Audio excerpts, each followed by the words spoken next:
కాంగ్రెస్ వైపు వెళ్దాం. కాంగ్రెస్ సెప్టెంబర్లో టికెట్ల విషయంలో స్పష్టమైన విధానం ఎంచుకున్నారైతే కాంగ్రెస్ నేతలు. ఢిల్లీ చుట్టూ కాదు గల్లీ గల్లీ చుట్టూ ప్రజల చుట్టూ తిరగండి అని అయితే గట్టిగా హైకమాండ్ అయితే నేతలకైతే ఆదేశించినట్లయితే తెలుస్తోంది. ఢిల్లీ చుట్టూ తిరగకపోతే ప్రయోజనం ఏమీ ఉండదు, మీరు పై వీరులతో కాదు ఢిల్లీ ప్రజల్లో ఉంటేనే మీకు టికెట్ ఇస్తామని అయితే క్లియర్ కట్ గా చెప్తున్న పరిస్థితి కనిపిస్తుంది. దీని మీద ఓవరాల్ అప్డేట్స్ మా ప్రతినిధి హరీష్ లైవ్ లో అందుబాటులో ఉన్నారు. హరీష్ చెప్పండి. Thank you వరణ్. ఏదైతే అధికార బీఆర్ఎస్ పార్టీని ఢీకొట్టే విధంగా కాంగ్రెస్ పార్టీ ముందుకెళ్తున్నట్టుగా ఇప్పటికే చూడవచ్చు. ఏదైతే ఇక్కడ ప్రచారాలు కావచ్చు, తన వ్యూహాత్మకంలో ఇప్పటికే నిమగ్నమైన కాంగ్రెస్ పార్టీ, అలాగే ప్రచారాల విషయం కావచ్చు, అలాగే టికెట్ల కసరత్తు అన్నింటిలో కూడా వ్యూహాత్మకంగా ముందుకెళ్తున్న. అయితే కర్ణాటక సంబంధించి కర్ణాటక ఫార్ములానే తెలంగాణను అమలు చేయాలనుకుంటున్న నేపథ్యంలో కూడా ఇక్కడ ఏదైతే వచ్చే టికెట్లకు సంబంధించిన అభ్యర్థులు ఏ విధంగా ఉండాలనిపైన కూడా ఇప్పటికే అధిష్టానం కూడా వాళ్ళు సూచనలు చేసినట్టుగా తెలుస్తుంది. ప్రధానంగా ఏదైతే టికెట్ల అంశానికి సంబంధించి ఇప్పటికే గ్రూప్ నేతలు ఉన్నారో వాళ్ళంతా కూడా ఢిల్లీకి వెళ్లి పైరవులు చేస్తున్న పరిస్థితి కనిపిస్తుంది. నేపథ్యంలో కూడా అలాంటి దానికి కూడా మొత్తం తెరదించే విధంగా కూడా అధిష్టానం నిర్ణయం తీసుకుందని చెప్పొచ్చు. ప్రధానంగా ఏదైతే జనాల్లో ఉండాలి, జనాల్లోకి వెళ్ళిన ప్రజల్లో ఉన్న నేతలకే టికెట్లు ఇస్తామంటూ కూడా కాంగ్రెస్ అధిష్టానం చెప్తున్న పరిస్థితి కనిపిస్తుంది. ప్రధానంగా ఇదే విషయం పైన కూడా గతంలో వరంగల్ డిక్లరేషన్ లో కూడా రాహుల్ గాంధీ ప్రకటించిన నేపథ్యం కనిపిస్తుంది. ప్రధానంగా వరంగల్ డిక్లరేషన్ రాహుల్ గాంధీ విషయానికి వస్తే, రాహుల్ గాంధీ ఏదైతే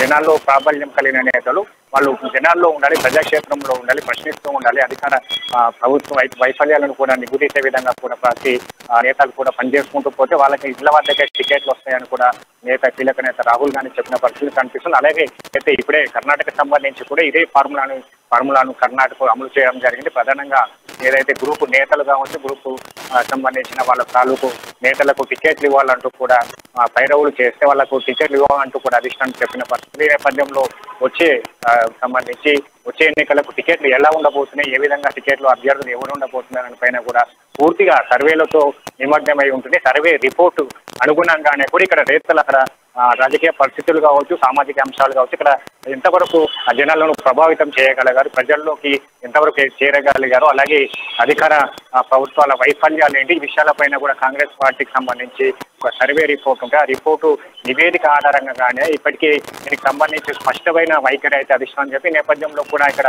స్క్రీనింగ్ కమిటీని కూడా ఏర్పాటు చేయడం జరిగింది. ప్రధానంగా తమిళనాడు చెందిన కాంగ్రెస్ కీలక నేత సన్నిహితుడుగా ఉన్న ఏదైతే సోనియా గాంధీ కావచ్చు, రాహుల్ గాంధీకి సన్నిహితుడుగా ఉన్న మురళీధరన్ ను కూడా ఈ స్క్రీనింగ్ కమిటీకి చైర్మన్ గా నియమించారు. ఈ స్క్రీనింగ్ కమిటీలో ప్రధానంగా అభ్యర్థులకు సంబంధించి కూడా విధి విధానాలు ఏ విధంగా అభ్యర్థులను ఖరారు చేయడం నేపథ్యంలో సర్వే రిపోర్ట్ అక్కడ సునీల్ కలుగోలు సర్వే రిపోర్ట్ కావచ్చు, అలాగే ఇప్పటికే నిర్వహిస్తున్న ఇక్కడ స్క్రీనింగ్ కమిటీ సర్వే రిపోర్టులు, ఈ సర్వే రిపోర్టు ఆధారంగానే అభ్యర్థుల జాబితాను విడుదల చేయడం నేపథ్యంలో కూడా అందరూ జనాల్లో ఉండాలి, జనాలకే పరిమితం కావాలి, ప్రజల్లో ఉండాలి. దానిపైన కూడా ఇప్పటికే ఇక్కడ స్క్రీనింగ్ కమిటీ కావచ్చు, టీపీసీ చేస్తున్న పరిస్థితులు కనిపించే నేపథ్యంలో అంటే దీనికి సంబంధించి కూడా రేపు ఏదైతే అభ్యర్థులకు సంబంధించి తుది జాబితా విడుదల చేయేందుకు, అలాగే ఇప్పుడు ఏదైతే ఒకే నియోజకవర్గానికి సంబంధించి ఎలాంటి భేదాలు లేకుండా ఒకే అభ్యర్థి ఉన్న వాళ్ళంతా 40 స్థానాలకు సంబంధించి షెడ్యూల్ కూడా త్వరలో రాబోతుంది. నేపథ్యంలో రేపు 17వ తేదీ నుంచి రేపు అది అభ్యర్థులకు సంబంధించి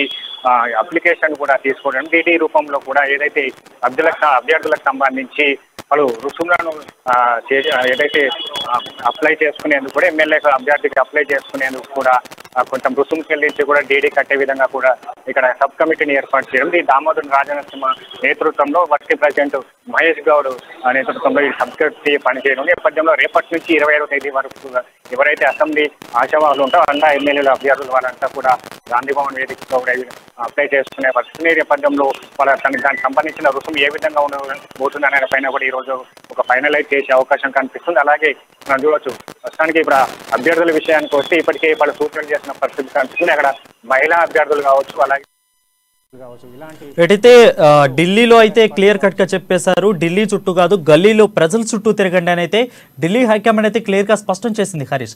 బట్ అయితే కాంగ్రెస్ ఇప్పుడున్న కాంగ్రెస్ నేతలు మరి ప్రజల్లో ఏ విధంగా తిరుగుతున్నారు, అధికార పార్టీ యొక్క వైఫల్యాలను ఎండగట్టే ప్రయత్నం ఏమన్నా చేస్తున్నారా, వాళ్ళ కార్యాచరణ ఏ విధంగా ఉండిపోతుంది?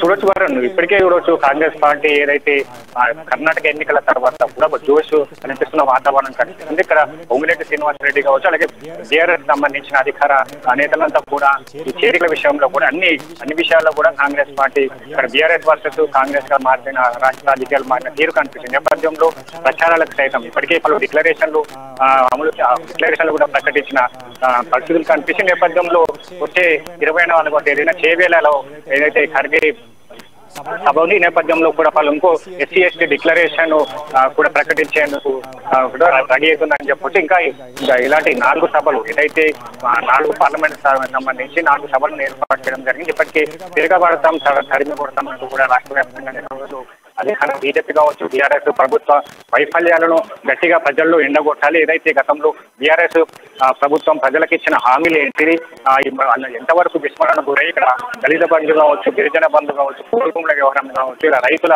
అంశాలకు సంబంధించి రైతాంగ సమస్యలు కావచ్చు, పలు అంశాలపైన కూడా పూర్తిగా చార్జ్ షీట్ వేస్తున్న పరిస్థితులు కనిపిస్తుంది.